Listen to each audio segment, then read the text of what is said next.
है crypto fans, welcome to Bitcoin battalion YouTube channel, जहां पे हम क्रिप्टो और ब्लॉकचेन टेक्नोलॉजी के बारे में चर्चा करते हैं। और आज इस वीडियो में हम बात करेंगे ऑरोरा ईवीएम के बारे में और जानने की कोशिश करेंगे कि कैसे ऑरोरा ईवीएम एक बेस्ट ईवीएम है फॉर ऑल द डेवलपर। तो चलिए चलते हैं, हम इस वीडियो को यहाँ पे शुरू करते हैं। इस वीडियो को शुरू करने से पहले मैं आपको कुछ बताना चाहता हूँ कि कभी आपने सोचा है कि जो बिटकॉइन की जो ब्लॉकचेन है या फिर जो बिटकॉइन है वो इथेरियम से क्यों डिफरेंट है या फिर कैसे डिफरेंट है? क्योंकि अगर आप देखोगे कि बिटकॉइन की ब्लॉकचेन के अंदर आप डैप्स या फिर स्मार्ट कॉन्ट्रैक्ट नहीं रन कर सकते, लेकिन इथेरियम के अंदर आप कर सकते हो। तो इथेरियम के अंदर जो आप कर सकते हो वो क्यों कर सकते हो, कभी आपने सोचा है?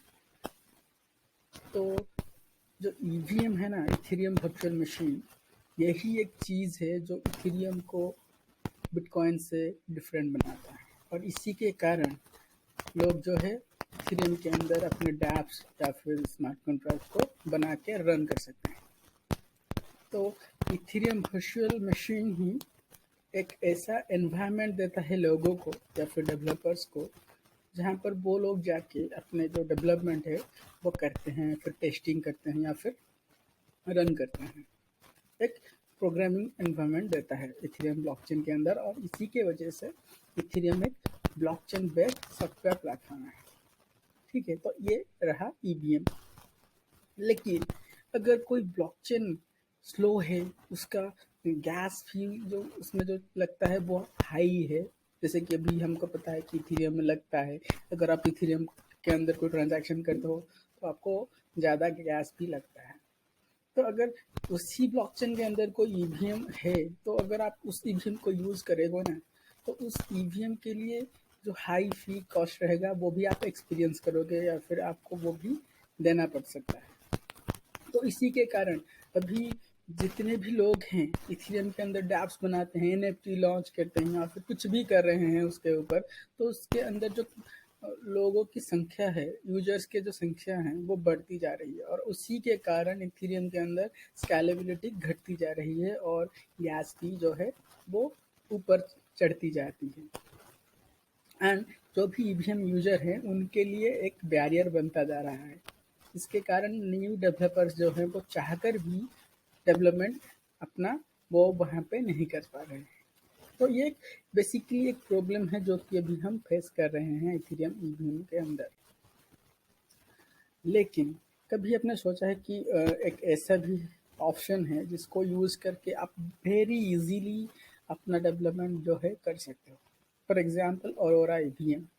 ऑरोरा ईवीएम जो है वो एक इथेरियम वर्चुअल मशीन है एंड वो फुल्ली इंटरऑपरेबल है with Ethereum blockchain. So can, अगर आप चाहते हो इथेरियम के अंदर कुछ भी रन करवाना तो आप करवा सकते हो। मतलब अगर आप कुछ बनाते हो यूजिंग अरोरा ईवीएम, तो वो चीज़ इथेरियम ब्लॉकचेन के अंदर भी काम करेगा क्योंकि वो फुल्ली इंटरऑपरेबल है।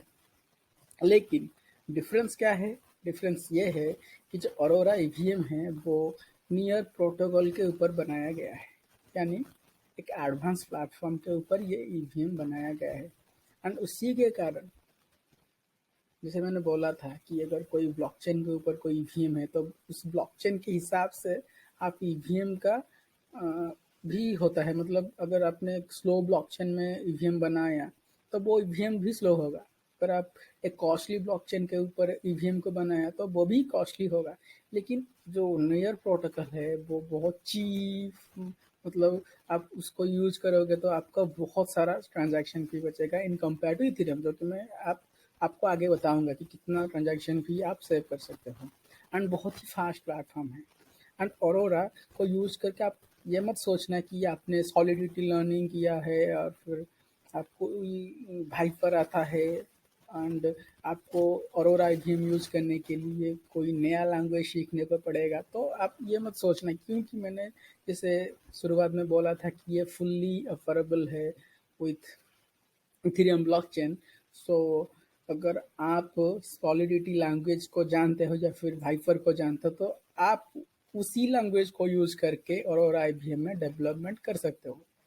एंड जब आपका डेवलपमेंट हो जाएगा, आप चाहो तो नियर ब्लॉकचेन में रहो या फिर अपने एसेट्स को लेके इथेरियम ब्लॉकचेन में जाके उसको रन कर सकते हो।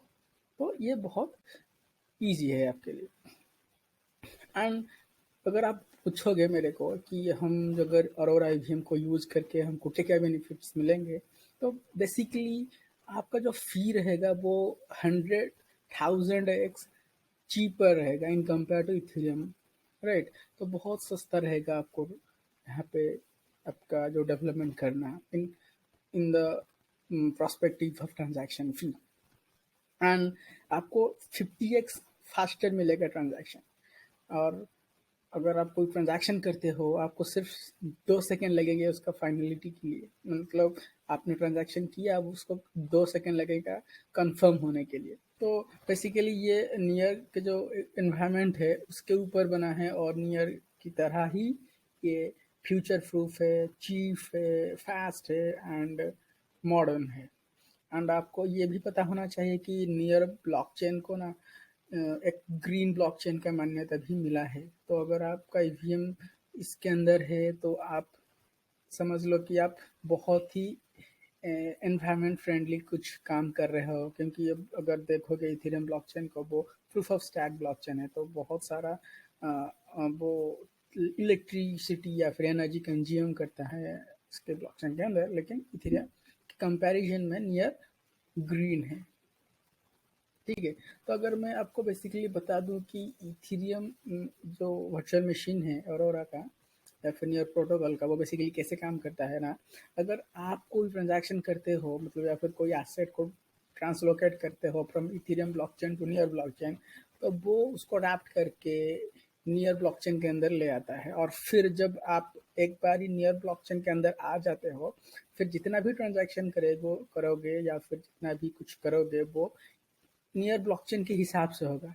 समझ रहे हो, मतलब जो भी ट्रांजैक्शन होगा, अब नियर की जो ट्रांजैक्शन फी है, नियर का जो प्रोसेसिंग टाइम होगा, वो लागू हो जाएगा। तो आप इजीली उस सबको कर सकते हो। अगर आप कभी भी चाहो अपने जो एसेट्स हैं उनको फर्दर इथेरियम ब्लॉकचेन में ले जाने को, फिर आप वो भी कर सकते हो इजीली।